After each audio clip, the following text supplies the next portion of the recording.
Halo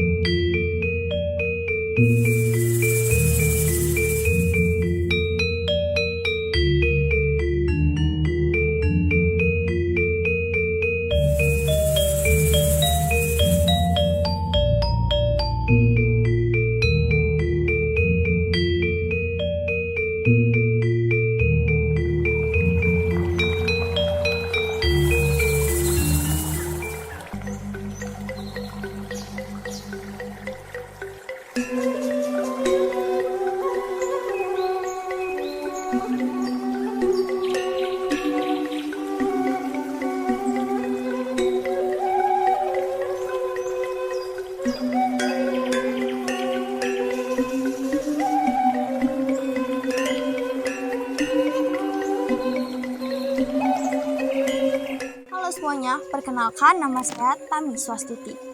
Kali ini saya berada di Desa Peliatan yang kaya akan kebudayaan dan keseniannya. Salah satu budaya yaitu tradisi yang terkenal di Desa Peliatan adalah tradisi ngeredak. Adapun di samping tradisi tersebut ada juga kesenian yang terkenal di sini yaitu seni patung beton dan juga seni patung dari kayu. Setelah itu, mari kita ulas hasil wawancara dengan berdesa Desa Adat Peliatan. Om Swastiastu, mungkin di sini perkenalkan nama saya Tami, Pak. Bapak bisa memperkenalkan diri juga.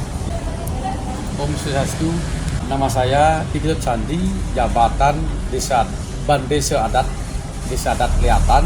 Jabatan sekarang adalah di akhir masa jabatan periode kedua. Saya menjadi bendesa di Desa Adat Peliatan mulai sejak tahun 2014 sampai 2019 di periode pertama dan dilanjutkan 2019 sampai sekarang ini menjelang di 2024. Oke, di sini saya berniat untuk mewawancarai Bapak. Iya. Dan saya akan langsung lanjut ke pertanyaan pertama saya. Iya.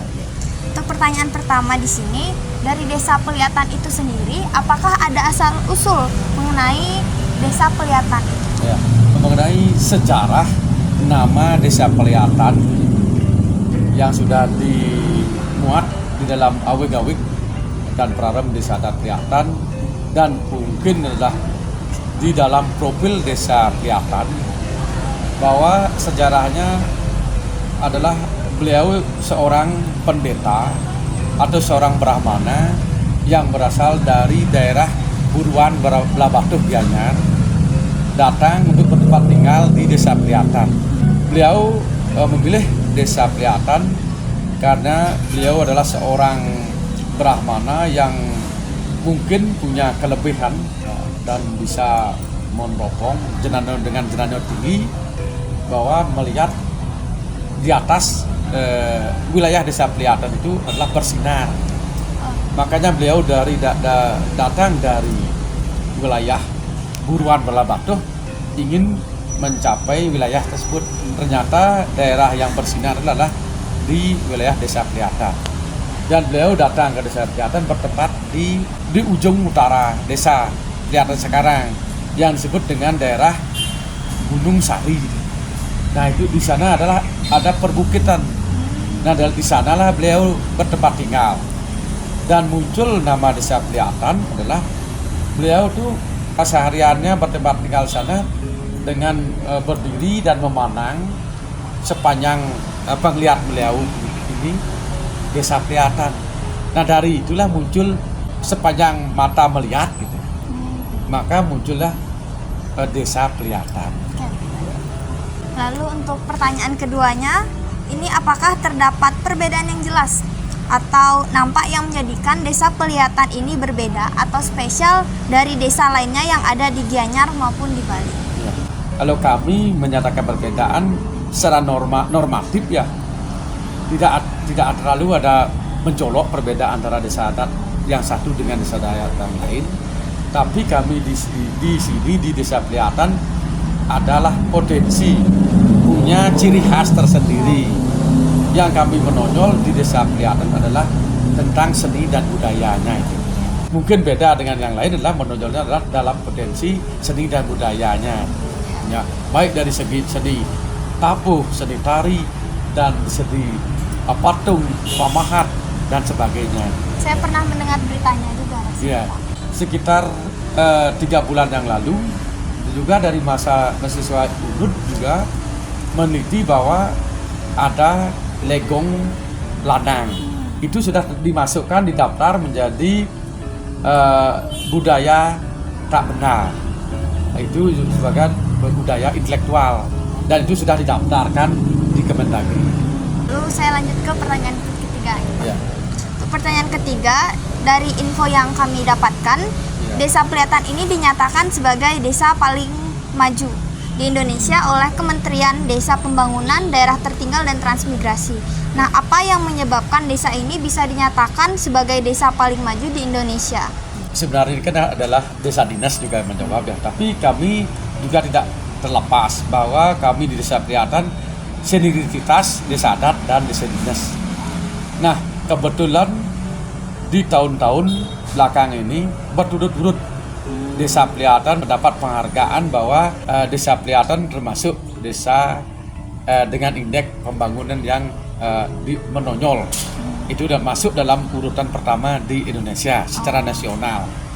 Nah, itu semuanya didukung oleh program-program dari pemerintah, terutama Menteri Dalam Negeri, khususnya adalah untuk memperkuat pembangunan fisik. Pembangunan fisik itu banyak. Itu adalah pembangunan seperti pembangunan jalan-jalan, gang-gang, pavimentasi dan sebagainya. Nah, juga dianggap berhasil dalam pengelolaan BUMDes, yaitu dalam pengelolaan BUMDes gerak di bidang kuliner yang di alun-alun dilihat Oh iya. juga pengelolaan GOR. Ini ada seni bela dirinya, karate, silat dan sebagainya, bulu tangkis, sepak takraw. Nah, itu pun GOR ini sering digunakan untuk event di kedutaan kabupaten juga. Dan juga pasar Desa Peliatan itu sudah cukup lumayan berjalan bagus. Juga pengelolaan lapangan sepak bola. Nah, itulah keberhasilan untuk di tingkat BUMDesnya, Badan Usaha Milik Desa.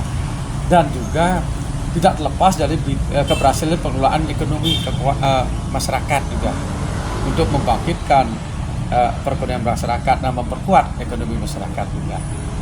Nah, itu bidang-bidang lainnya itu dah pendidikan, dari tingkat pendidikan juga.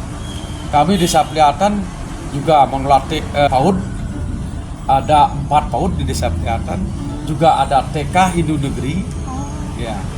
Dan terakhir kami di desa juga bisa membeli tanah untuk pembangunan SMP Negeri 4 yang tahun ini di 2023-2024 sudah mendapatkan siswa sebanyak kurang lebih 200 orang untuk penerimaan siswa yang pertama kalinya. Ya, itu ya.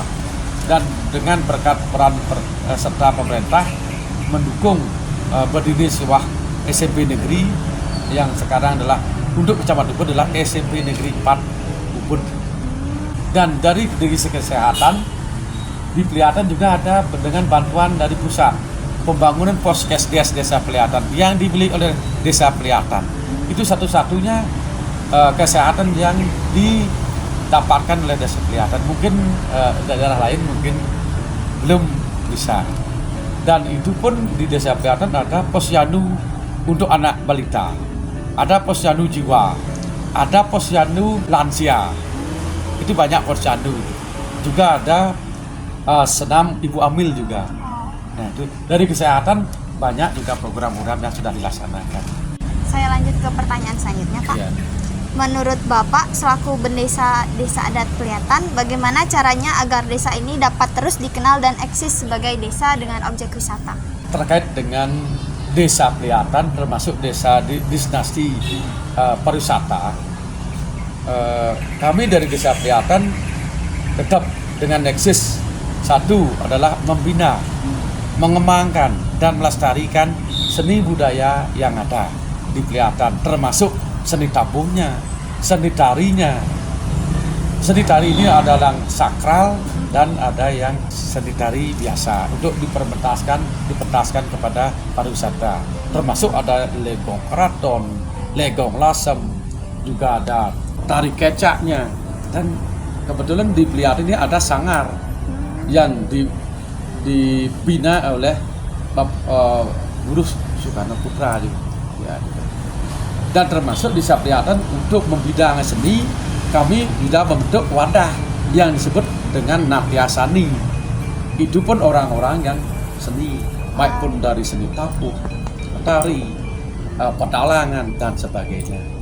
Nah, mungkin kalau di tingkat kecamatan, kabupaten dan provinsi itu namanya Listibia, tapi kami di Desa Priatan dengan istilah Natya Sani. Cukup unik namanya. Ya. Baik, saya lanjut ke pertanyaan selanjutnya, Pak. Ya. Saya sempat mendengar di beberapa artikel bahwa Desa Priatan ini memiliki tradisi ngeredak. Ya. Nah, apakah Bapak bisa menjelaskan sedikit mengenai tradisi ngeredak tersebut? Itu bagian dari upacara ritual. Kami di Desa Priatan, kami sebut dengan istilah upacara ngunyo nyatur desa.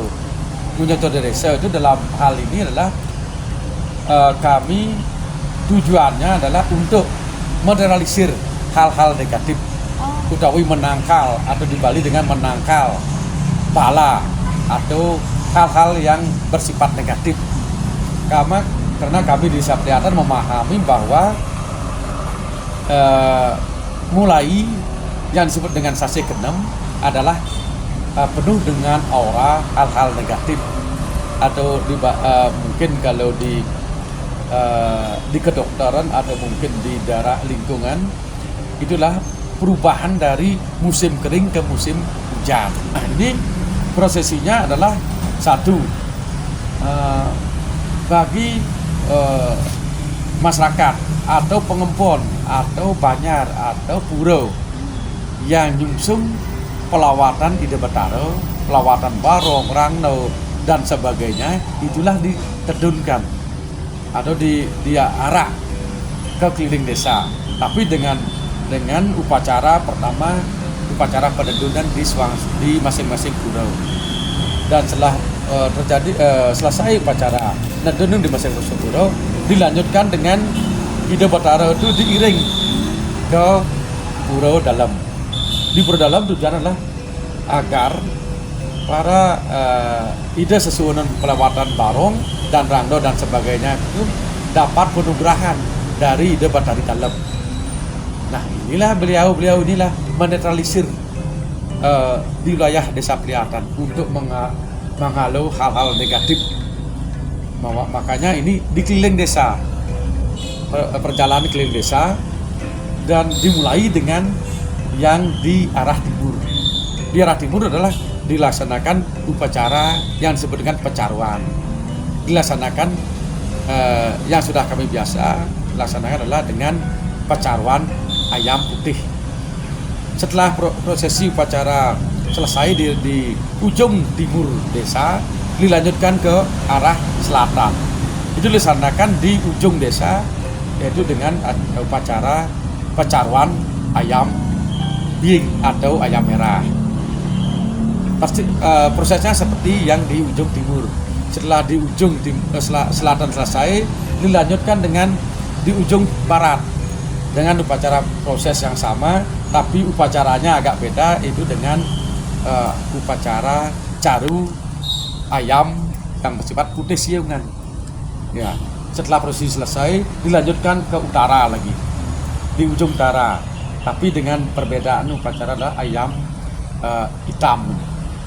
Lalu dilanjutkan di Catuspada Desa, itu setelah di pertengahan desa, dilaksanakan caru ayam mancau, ayam lima, dan ditambah dengan samleh kucit butuan. Itu babi kecil yang belum diiris itu, ya, itu dipakai prosesi. Dan setelah itu baru upacara ngunyo nyatur desa itu selesai di acara di tengah atau Catuspada selesai, kembali ke masing-masing pura. Dan ini ada yang disebut ngeredak, itu adalah barisan pertama. Kan ada banyak barisan ya. Yang pertama tentunya adalah senjata-senjata dulu. Setelah itu ada yang disebut ngeredak, ada kumpulan pemuda sebanyak 33 orang yang pakai kamen selom hitam, pakai kapuh poleng yang tidak pakai baju dan pakai topi kukusan yang dikasih tapak daro dan di badan tapak daro, belakang tapak daro, dan itu disebut juga ada nyelet siut ya, dipakai tapak daro juga. Itulah yang pertama dengan membawa kukul. Itu sebanyak 33. Tujuannya 33 adalah penguripan penghindar buana. Itu ngeredang pertama pengawin, setelah itu ada pasukan ngeredangnya, dan setelah itu ada beleganyur dengan diikut upacara pemangku dan diikut dengan sesuunan yang akan diiring berkeliling desa. Saya lanjut ke pertanyaan selanjutnya, Pak. Biasanya tradisi ini dilaksanakan setiap kapan? Nah, tradisi ini dilaksanakan setiap tahun sekali, yaitu pada hari Tilem kelima. Ya, Tilem sasi kelima. Itu besoknya mulai dah sasi keenam. Lalu selanjutnya dari penjelasan Bapak sebelumnya, tradisi ini kan sempat tidak berjalan. Lalu dilaksanakan kembali di sekitar tahun 2010-an. Nah, itu kenapa apa yang menyebabkan bisa berjalan kembali tradisi itu? Ya, memang kalau kami di Desa Adat selalu melaksanakan apa yang menjadi keputusan dari Paruman yang disebut Paruman Desa. Mungkin para pengelisir kami atau tokoh-tokoh masyarakat adat di Peliatan mungkin ada membaca fenomena-fenomena yang kurang bagus pada saat itu, makanya kembali kita bercermin pada pelaksanaan upacara ngeredag ini yang telah dilaksanakan oleh leluhur kami. Makanya untuk salah satu untuk memuja Ida Sesunan Ring Kayangan Tiga Makasami itu perlu dilestarikan pelaksanaan untuk upacara nyebutnya jatuh desa ini untuk memohon keselamatan kepada alam dan beserta di sini. Ya, berarti tujuan dari tradisi ini untuk memohon keselamatan alam semesta ini. Lalu saya lanjut ke pertanyaan terakhir ini sekiranya Pak, selain tradisi ngeredak ini, apakah ada tradisi unik yang lain yang dimiliki oleh Desa Peliatan? Ada. Ini ya, kalau di Desa Peliatan ada tradisi unik.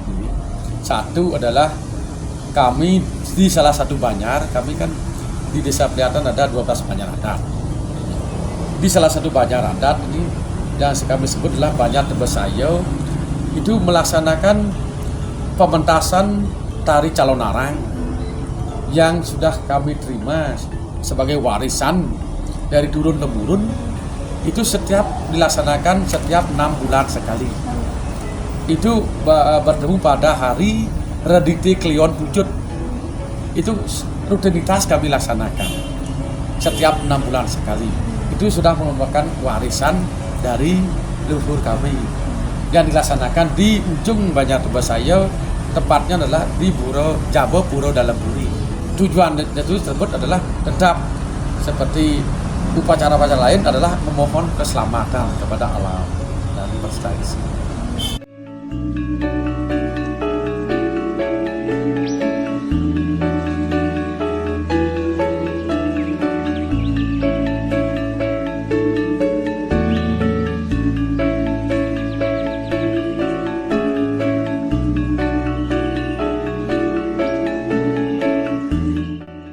Berpredikat sebagai desa paling maju se-Indonesia, Desa Peliatan tentunya menyajikan banyak objek wisata di dalamnya. Salah satunya yaitu Puri Agung Peliatan.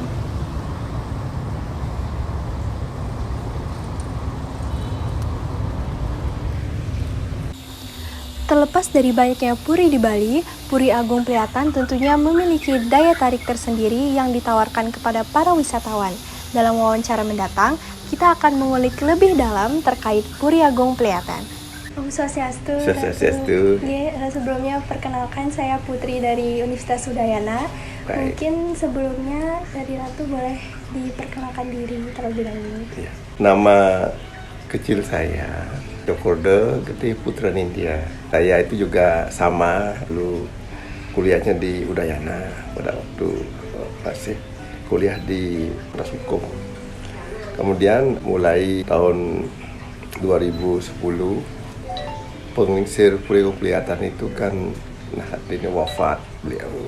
Sesuai dengan kesepakatan puri-puri dan juga masyarakat di sini, saya ditunjuk sebagai pengganti beliau sebagai penginsir Puri Agung Pelihatan.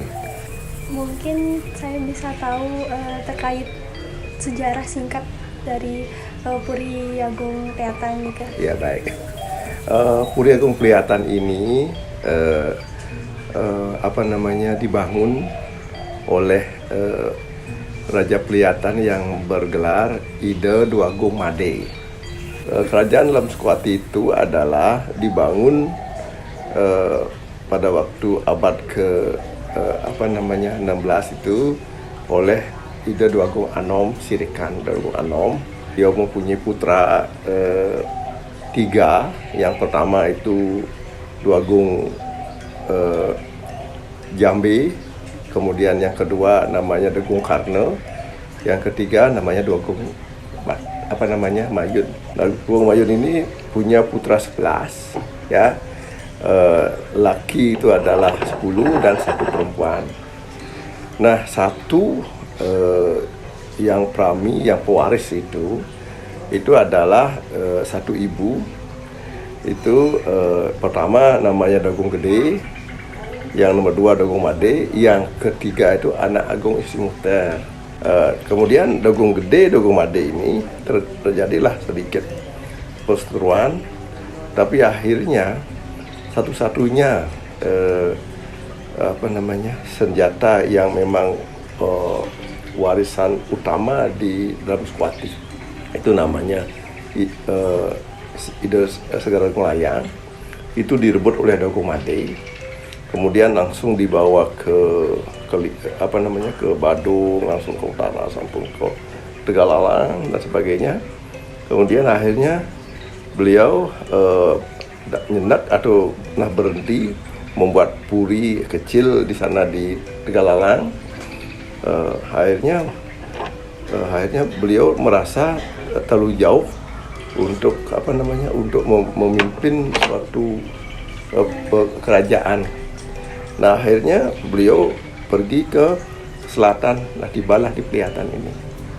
Nah, terlihat di Pelihatan ini gunung juga jelas, hamparan, dan kelihatan yang begitu indah, tepatlah jadi pusat kerajaan.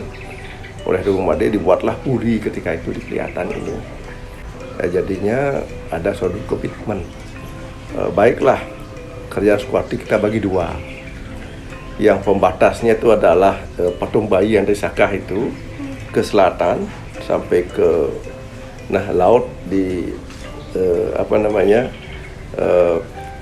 ada pura kita punya di Sekwati dan di Erjerok, itu di sana sampai sana batasnya ke selatan. Kemudian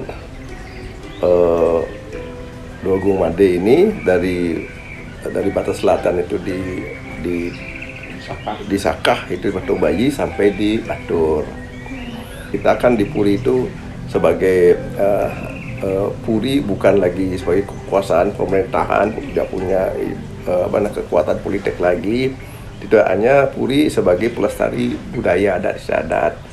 Makanya hubung kita kemana? Ya ke Benesa, pada Benesa yang ada kaitan dengan kita.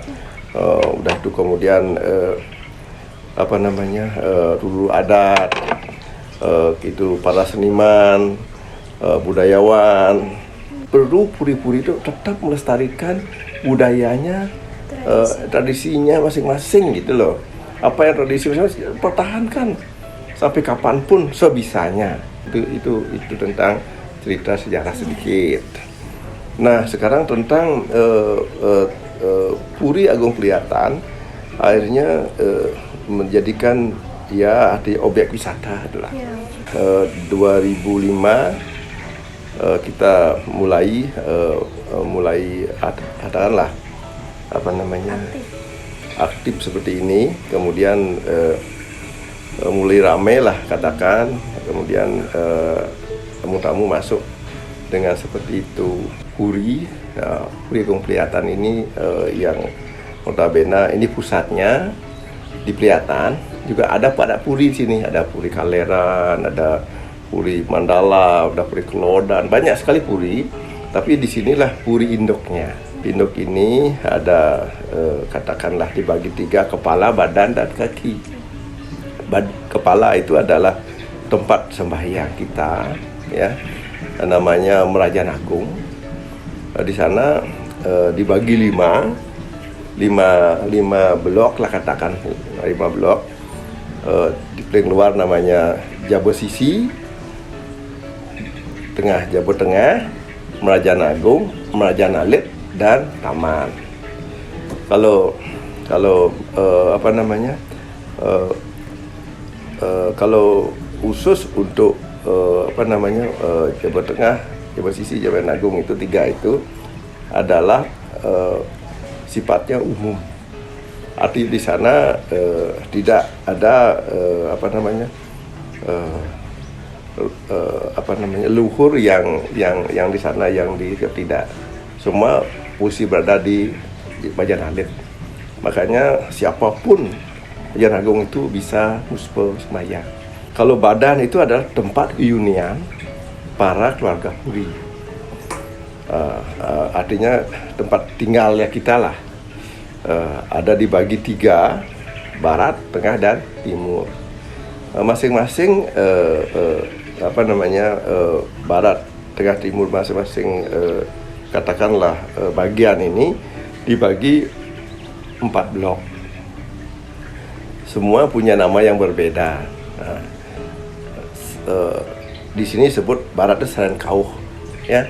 Serenkauh itu namanya Serenkauh Si Kaler, Serenkauh Si Tengah, Serenkauh, dan Loji. Kan 4. Puri Rangki, Seren Agung ini, Puri Anyar, Semar Bawul. Berarti ada 4 natah begini. Bloknya enggak natah, ya. Udah itu di Seren Kangin juga 4. Seren Si Kaler, Seren Si Tengah, Seren Si Kelot, Daging Sumangen, ada 4. Ada jadinya 4 kali 3 dong. 4 kali 3 berarti ada 12 blok. Ya, blok begini gitu. Tapi tetap intinya seperti ini. Ada gedong, ada balai gede.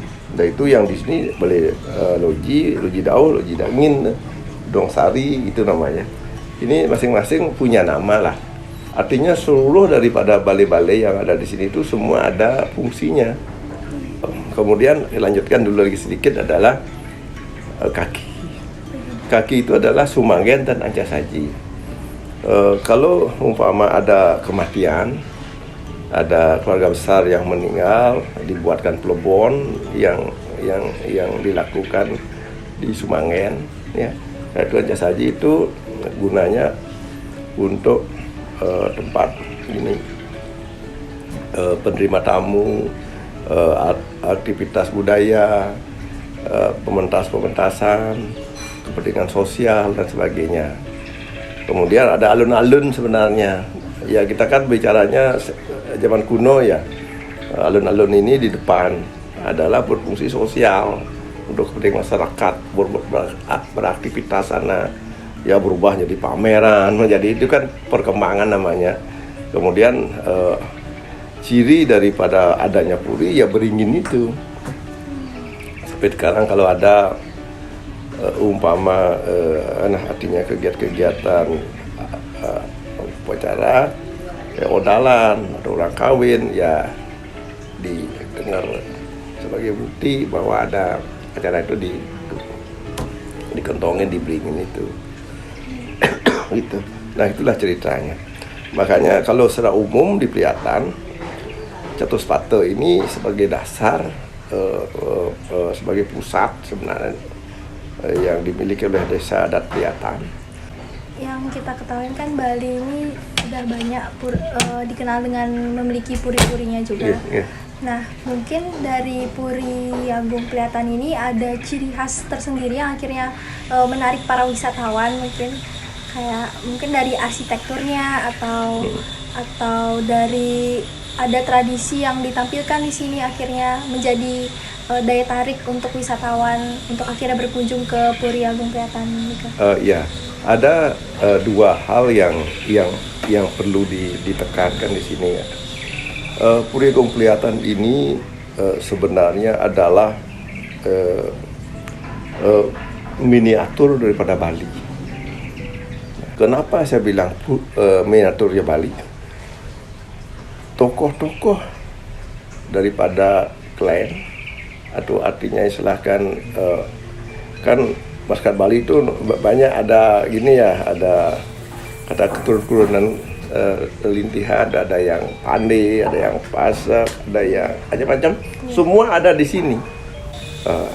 Kemudian yang membedakan mana itu Puri Induk, mana itu Puri kedua yang dibangun ketiga. Zaman dulu fanatiknya ada. Tidak usah ke dalam, masuk aja dari Kajak Saji itu ada namanya Puri Agung. Itu, oh ini sebesar ini, setinggi ini. Ini induk. Udah itu datang ke puri lainnya lebih kecil dah dia. Tidak mungkin lebih tinggi dibuat, tidak berani. Oh ini pasti puri kedua. Udah itu berkembang lagi, lebih kecil lagi gitu. Di sanalah ciri daripada kita melihat, oh ini pasti pusatnya dulu. Kemudian ini pasti ada adik-adiknya ke sini. Nah, yang membedakan sekarang puri-puri ada kemewahannya. Kenapa puri-puri kemewah? Karena generasinya itu rajin, rezekinya bagus, kemudian mau membuat puri. Kalau miskin tidak mengerti kan runtuh, tidak bisa terpeliharakan. Akhirnya purinya mau hancur begini purinya. Kan itu intinya.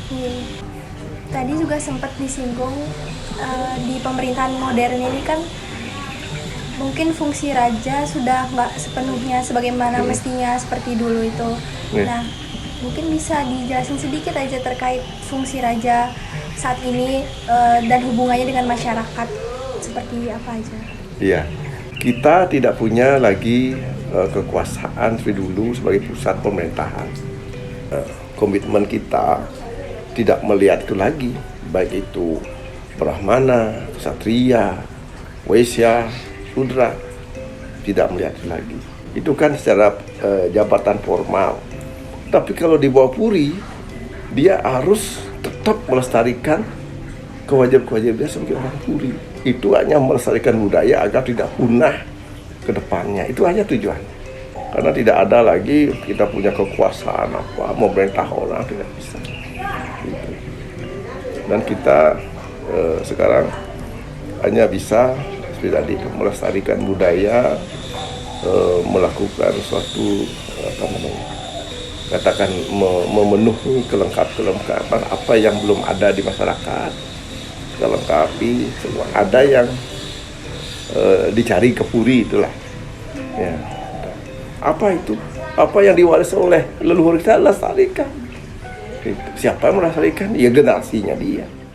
Mungkin cukup sekian pertanyaan yang bisa saya sampaikan. Terima kasih atas informasi yang disampaikan. Ya, terima kasih. Ya, semoga ini sebagai tambahan ilmu pengetahuan, tambahan lagi dari saya, mudah-mudahan berguna untuk kedepannya sebagai buatan tesis dan sebagainya ya. Ya, terima kasih kembali. Ya.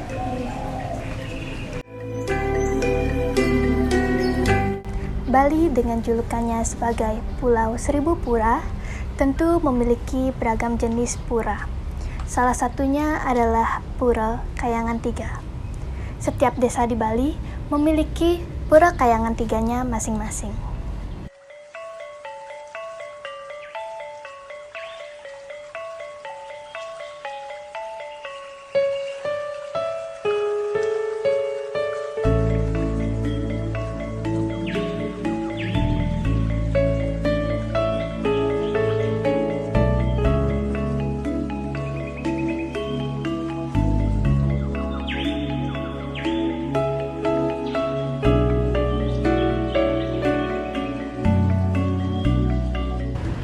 Saat ini saya berada di Pura Kayangan Tiga, Desa Peliatan. Pura Kayangan 3 di Desa Pliatan ini terdiri dari pura desa dan pura pusah yang berada di satu lokasi ini, dan juga pura dalam yang berada di seberangnya.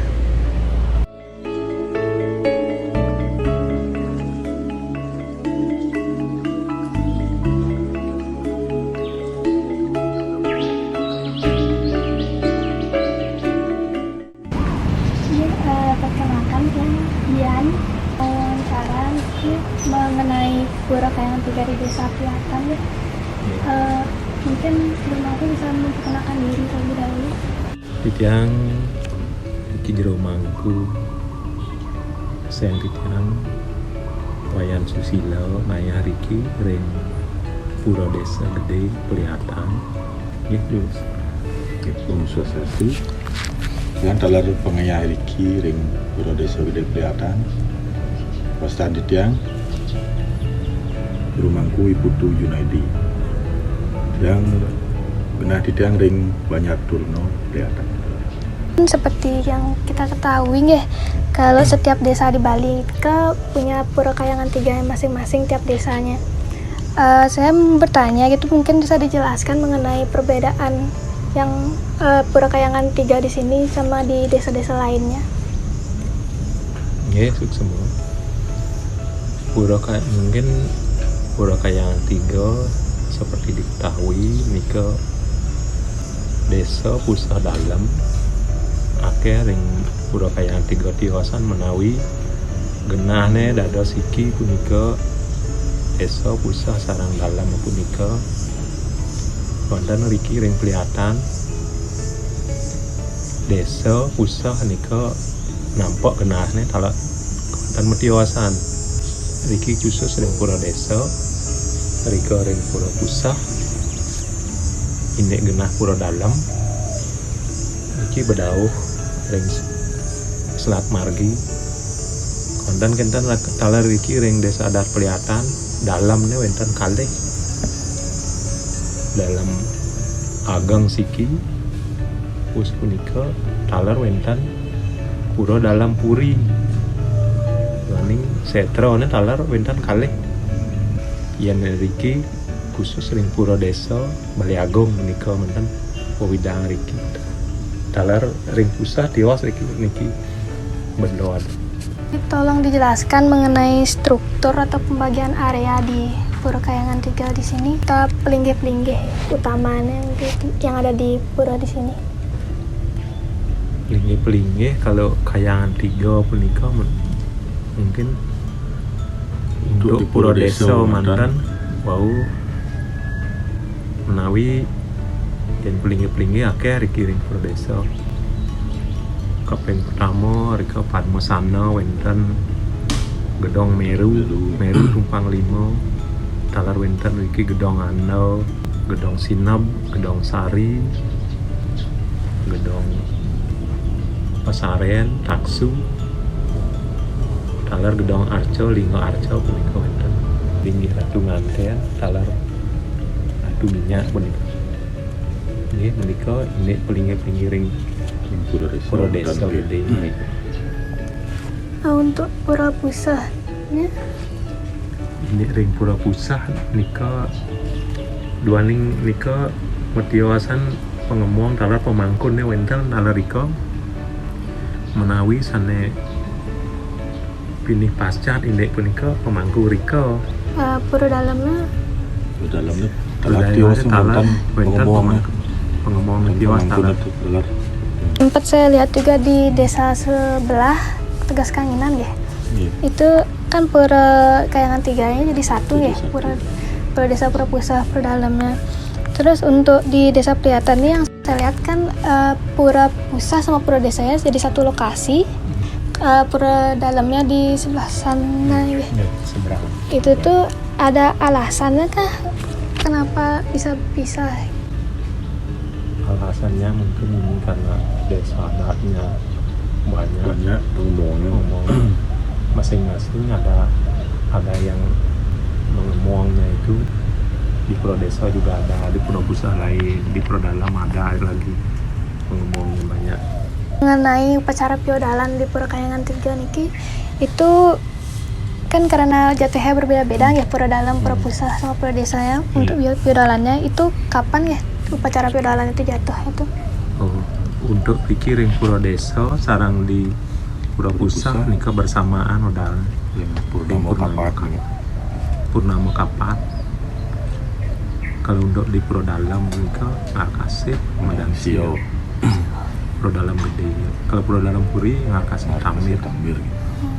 Di sini ada upacara keagamaan lainnya yang besar gitu, yang sering rutin dilakuin mungkin setiap 6 bulan atau setahun atau beberapa tahun sekali gitu. Untuk upacara mungkin yang besar itu feodal gitu. Yang rutin-rutinnya itu ya purnama tilam, yang krion gitu aja. Untuk yang besar feodal aja. Dengan hal ini, kita ketahui bahwa tiap-tiap desa di Bali memiliki pura kayangan tiganya masing-masing. Sama halnya di Desa Peliatan. Ketiga pura ini memiliki fungsinya masing-masing sebagai tempat pemujaan.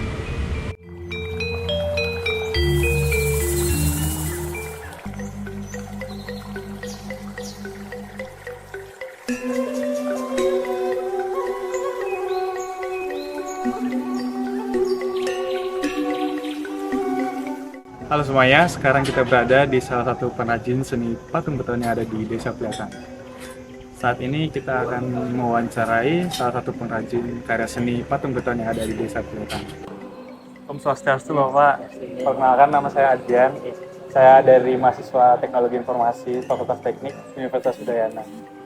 Bisa perkenalkan diri dulu, Bapak siapa? Swastiastu nih. Iya, Swastiastu. Yang kadek Oke, Bapak. tugas selaku membuat patung beton. Oke, kita langsung masuk ke pertanyaan aja nih Pak. Oke.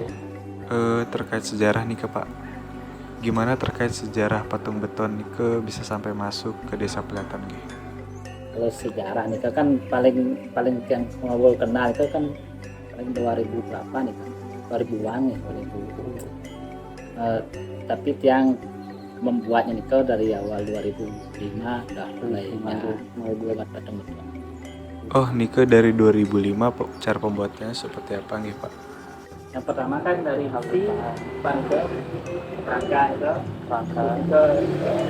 dan namanya sudah kawat pimin, kawat putih, yang putih itu kayak hijau itu, terus kasih coran itu dibentuk. Ketiga kalau vektor tekstur yang mil nih ke putih, tekstur batu ini kasih tekstur batu dua tekstur nih, mil sama terakhir paling dicat. Oh, terakhir dicat gitu. Tapi ada bagian paling susah gitu Pak? Ya, pertama dalam wajah sih. Oh, wajah. Ya, wajah. Kalau bikin manusia wajah. Emangnya Nike alatnya pakai apa aja gitu Pak? Alat Gampang ya, dapat. ini kalau cento ada pisau buatan bahan ya semen, pasir sama mil itu sama seperti tembok-tembok rumah. Cuman ada besinya. Oh, gitu Pak. Emang Nike yang jadi pembeda dari patung lain apa Pak? Membedakan paling nanti bisa dibuat lebih besar, bisa juga, dan gerakannya kan sesuai dengan keinginan. Kalau biasanya kayu itu kan kita fokus sama bentuk kayu segitu, ukurannya ada bisa kemana-mana lagi. Kalau itu kan bisa sesuaikan selera, bentuknya, geraknya gimana kan bisa. Berarti kita sendiri bisa kreasikan. Iya, ya, Pak. semua bentuknya kayak gimana bisa. Nike emang tujuan dari utama patung beton Nike buat karya seni ya Pak? Ya pasti kan masuk kegiatan seni nih, Kegiatan seni ya. seni. Tapi di luar dari itu kita juga bisa buat memperjualbelikan Ya. dari patung Seni itu beton. kan relatif ya, ada seni untuk pajaknya, seni untuk koleksi, dan seni untuk jual kan gitu. Nike kan patung beton udah lama ada di Desa Peliatan ya Pak, dari 2005. Mungkin harapan ke depan Nike terkait patung beton di generasi selanjutnya ke apa Pak? Ya, kan untuk generasi sih udah nggak mungkin kayaknya ada generasi berikut, karena kan sekarang lebih banyak ke pariwisata. Yang paling harapan tuh harga bahan bisa berharap apa lagi. Cuman Dari harga. ya bisa menempatkan lebih banyak patung dah, itu aja harapan. Diharapkan. Kalau untuk pengikut generasi berikutnya kayaknya ada nggak mungkin deh. Oh, Karena nggak sudah berharap terlalu di sana. ya banyak kan yang terjun ke pariwisata ya. Baik Bapak, mungkin itu saja pertanyaan dari saya. Terima kasih Bapak udah menjelaskan. Sama Pak. Ya, sebetulnya. Berdasarkan objek-objek yang sudah dibahas pada video ini, mulai dari latar belakang desa, tradisi ngredak, Puri Agung Priatan, Pura Kayangan 3, hingga seni patung beton, hal ini menunjukkan bahwa Desa Adat Pliatan merupakan desa yang sangat kaya akan sejarah, seni, hingga budayanya. Oleh karena itu, tidak salah lagi mengapa desa yang terletak di Kecamatan Ubud, Kabupaten Gianyar ini menjadi salah satu desa objek wisata yang terkenal di kalangan wisatawan baik dari luar maupun lokal. Dari hal ini, kita ketahui bahwa Desa Adat Pliatan harus terus untuk dijaga dan dikembangkan agar dapat terus eksis dan semakin dikenal oleh masyarakat dari berbagai kalangan.